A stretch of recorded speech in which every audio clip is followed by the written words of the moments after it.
The Honourable Member Tracy Martin. Kia ora, Mr. Speaker. Kia ora. And can I please offer my congratulations on your ascension to the seat. I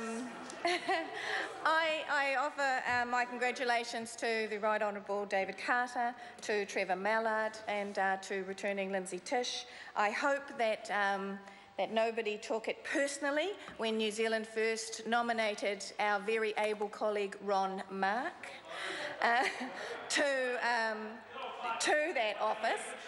Those who know Ron and who knew him, we're thrilled to have him returning with us in this session. Will know that he is very capable.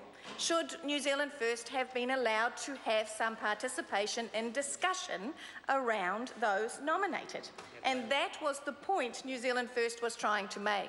That once again, and it's funny coming back here, that the more things change, they may be different faces over there, but the more things stay the same. Mr. Bennett still does not read anything before he speaks about it.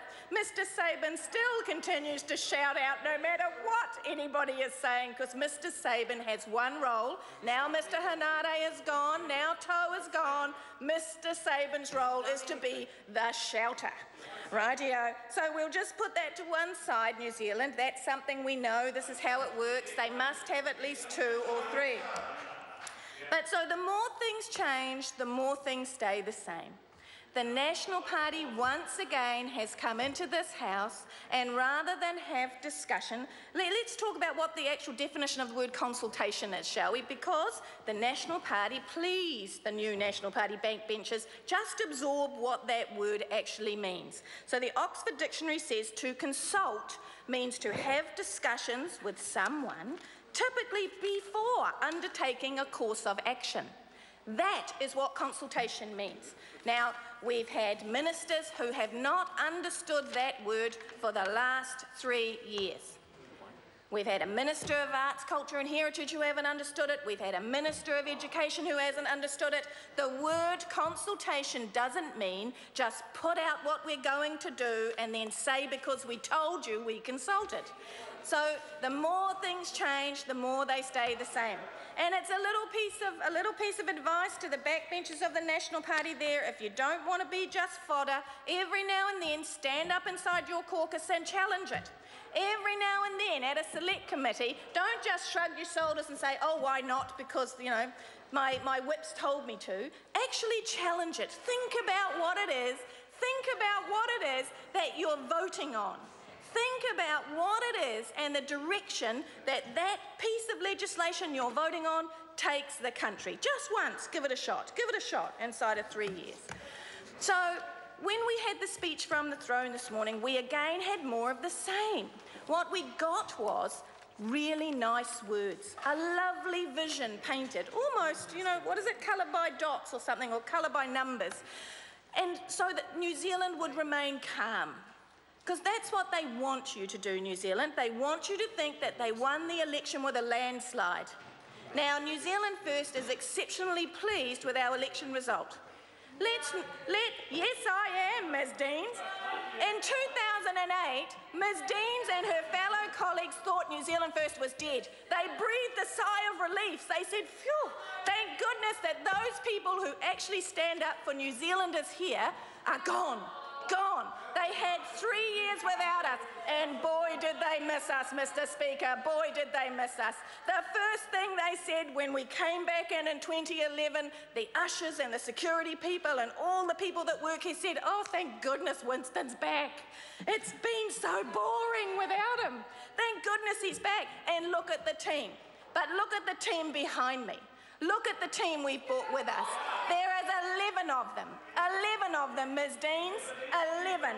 And I am sure that Ms. Deans and her colleagues breathed a sigh of relief on election night too, that they didn't actually have to deal with New Zealand First after the election, because they know that unlike the puppets they finally signed up over here, it would have been a hard graft. We would have made sure that the voters for New Zealand First would have actually seen major results from us being in a position of responsibility. But we're fine with our result. We have brought with us some strong members of our caucus. like young Derek Ball.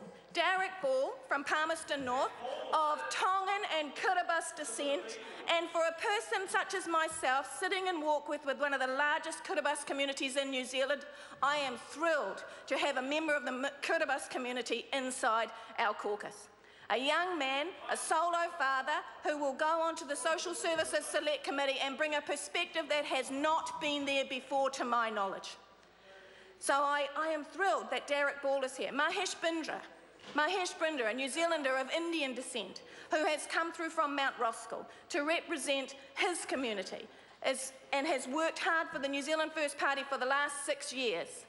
I am ecstatic that Mr Bindra is here. We have Clayton Mitchell coming forward with us from Tauranga. Clayton, the Energizer Bunny of New Zealand First. This man has go, and he will take on whatever project he has, and he will push the New Zealand First perspective until there is no further to go. We have Ron Mark returning. Now, Ron Mark and the experience that he brings in the 6 years he has been away from this parliament has gained even more experience around local government, around settlement issues, around other issues. We are thrilled to have Ron back. Pita Paraoni. What Pita Paraoni doesn't know about Māoridom inside this country isn't worth knowing. So we are thrilled to have Pita with us again. And Fletcher Tabato from Rotorua, with his commerce understanding, his background in commerce and finance and secondary education. We have never seen such a strong caucus and in tertiary education since the early days of New Zealand First. And Barbara Stewart, one of the rocks of the New Zealand First Party, Barbara Stewart, back again with the health portfolio, among other issues. I'm very, very proud to have Barbara as a member of our team.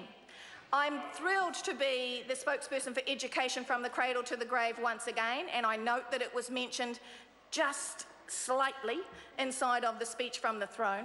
But they don't want you to talk too much about Education New Zealand. They don't want you to realise that when they make comments such as, we're going to reinvest more money in this and put some more money aside for that, they don't want you to take a moment and think, hang on a minute, didn't they make those cuts back in 2009? Wasn't it the national government that cut that funding in 2009? Wasn't it the national government that shifted all the RTLBs out of the schools? Wasn't it the national government that stopped the teachers of literacy coming into our schools? Why, yes it was. And now they're going to put that funding back. Now they're going to say, pat us on the back, New Zealand, pat us on the back, New Zealand, and stay calm. Because they don't want you to see the bigger picture, New Zealand. But I will guarantee you one thing, New Zealand. I will guarantee you one thing. New Zealand First is here in larger numbers than it has been before since 2008. New Zealand First will be back in 2017 in larger numbers again. And the National Party cries out in fear.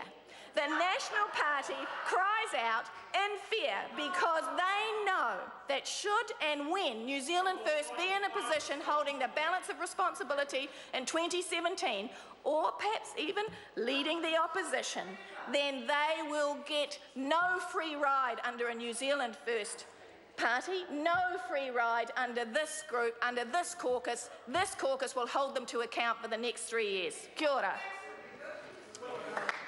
I call Jonathan Young. Thank you, Mr Speaker, and can I, like others, extend my congratulations to you in your appointment as Assistant Speaker, with your depth and breadth of knowledge that you bring to this House, and of course congratulations to the Right Honourable David Carter in returning to this